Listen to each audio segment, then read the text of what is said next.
Hey guys, I am here to do a review slash discussion on Fiery Heart by Richelle Mead, the fourth book in the Bloodline series.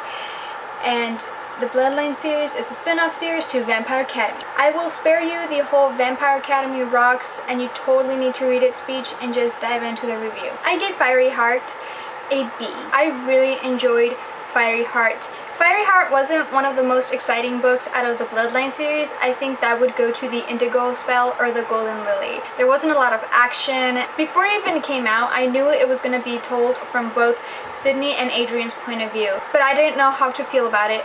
Some books pull it off okay, like Cassandra Clare, and some don't, like Veronica Roth.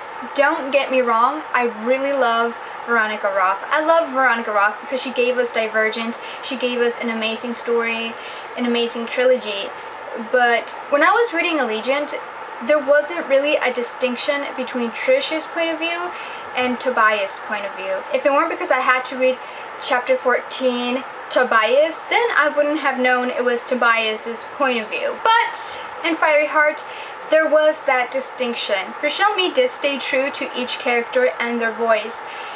I sometimes would not read the top and I immediately knew from the first line of the chapter who that chapter belonged to, because Adrian is so hilarious, he's so funny, and the way he talks, the way he speaks, the way he thinks is just so different from how Sydney, a prim and proper human, which she's not so prim and proper anymore, thinks and talks. So I think Richelle Mead pulled the dual point of view really well. The only thing this was lacking was excitement and action scenes. I think throughout the whole book there was only one action scene, maybe two if you count the end, but I don't know. That is my review, so now let's head on to the discussion.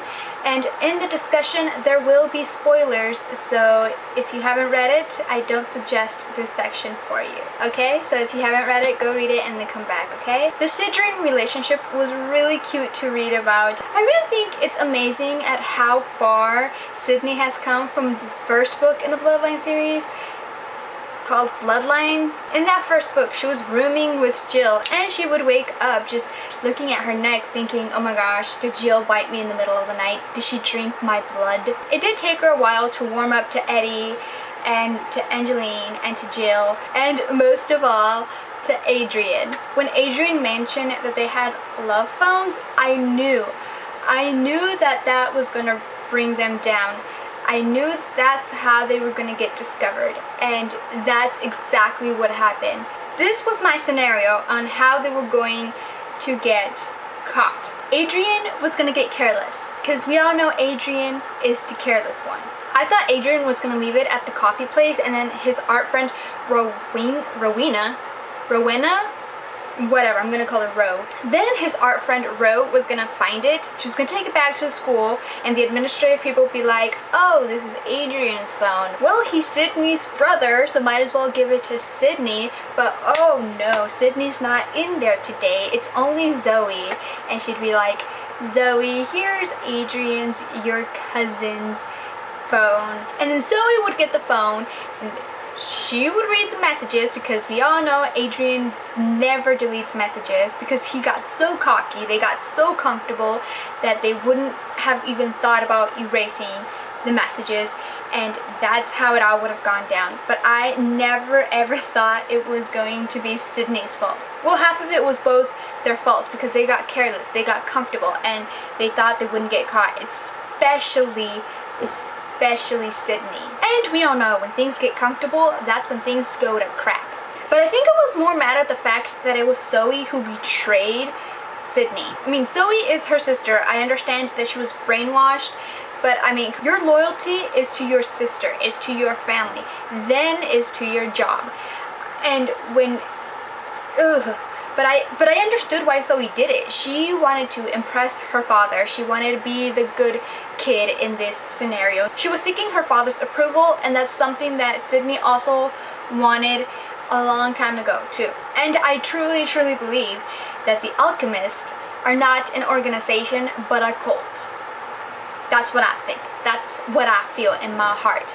The Alchemists are a cult and they need to be taken down. I don't understand how the Moroi community are going to deal with the fact that you know, they don't have the alchemist covering their ass all the time. They need a new organization because the alchemists are just a cult. In this book, we find a cure for two things. The Moroi have found an ink that helps protect you from turning Strigoi. What I think is going to go down is they're going to find a way to recreate this ink later on in Silver Shadows, and they're going to put them all on the Dhampirs first. Since there's a short supply, I know that sounds kind of wrong, but there's a short supply of Dhampirs, so I think they're going to put them on the Dhampirs first and then put them on the Moroi, because the Moroi can just recreate themselves, you know, like down the line, you know, pop-up royal Moroi babies.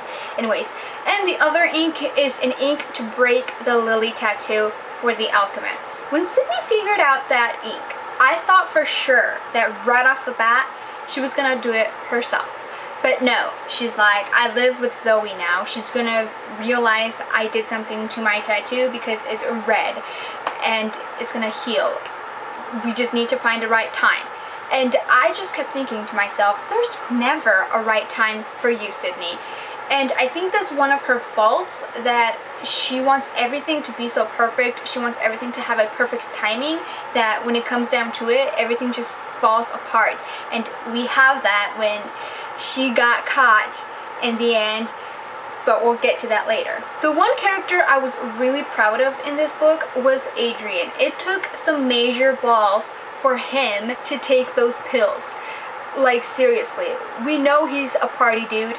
We know he loves to drink. He likes to splurge. He likes to spend his money like there's no tomorrow. And he finally broke down and went to the doctor when he saw Sydney cry. I thought that was one of the most romantic things I've ever read on Adrian. So I'm really proud of Adrian. Good job, Adrian. Good job. The one thing that did scare me though was when Adrian started talking about how Spirit chooses the Moroi. He said that Spirit chooses the person who has something off with their head, I think. Something mentally. There's something wrong mentally with them, and that's why they get Spirit instead of any other of the four elements. When he said that, I got to thinking, what if he takes these pills and it actually helps him get rid of Spirit altogether? Like, once he get off those pills, he'll be one of those Morois who never specialized. Because Lissa took depression pills and Adrian's taking mood stabilizers. So I'm thinking that maybe Adrian has cured Spirit out of his body system. But no, it's the same thing that happened to Lissa, and it was weird reading it from a point of view of the Spirit user, because we never got the full effect of, you know, the mentality of always being 24/7 in Lissa's head. But now we do with Adrian, and we get a whole different view of how Spirit works. When Sydney gets those texts from Adrian's love phone, I was immediately suspicious. I was like, this is it. This is it. They've caught her. We don't realize Sydney is missing until Eddie comes to Adrian and tells him. When Eddie started saying, there were too many of them, she tricked me, I thought he was talking about Zoe, how she betrayed them. But then we get to Sydney's point of view and we see exactly what happened. When she was handing over Hopper to Eddie,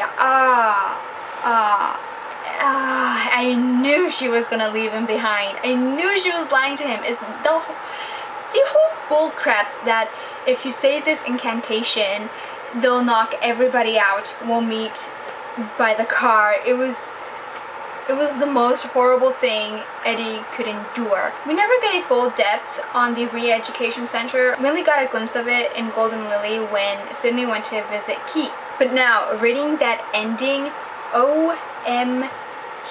Why is she there? I mean, they have her in this cold place. She's freaking naked. I fear for her. I fear for her life. I can't imagine Sydney being there for a long time. Those are my thoughts on what I think about Fiery Heart. Like I said, it wasn't too exciting, but you know, that ending broke my heart. Broke it in two. Poor Eddie. Poor Adrian. Poor Sydney. I expect them to break Zoe's tattoo. I really do. So yeah, those are my thoughts on Fiery Heart. Down in the comments below, tell me what was your favorite part and what did you think about this book. Did you like it? So for now, I'll just see you guys in my next video. Bye!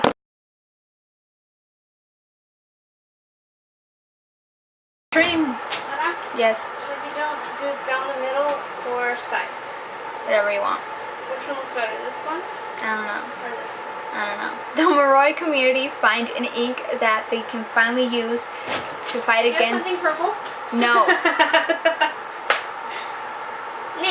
Does this look okay? You know what? I'm gonna put a paper on the wall Recording, that says do not disturb. exactly, and especially you, because you never knock. Yes, it's fine. Just leave. No, I just want your opinion. Does it look like a butt? It looks like your butt. Well, now that you're here, I need. Okay, let's say we're both alchemists. We're in this I community. don't know what that is. You can get back here. Next time, knock and do not enter. That's just how Sydney is. No, you can't come in. Lana? What? The question I was telling you about. Let's pretend you and me are alchemists. We protect the Moroi community. We hide them, and we are born to believe that the vampires are evil. Okay? Okay. And let's say I go off and have a relationship with a vampire. We're both human, okay? We're both human. I go off and get in a relationship with a vampire, and if our community, the alchemists, find out, I would be taken to a re-education Can I center. borrow that shirt you're wearing? Okay, so I'm taken to this re-education center, and there they brainwash me again into thinking the vampires are evil. Would you turn me in if you found out I was in a relationship? No. Okay, that's just all I wanted. I hope that's the last interruption, because I won't be so forgiving the next time. Okay.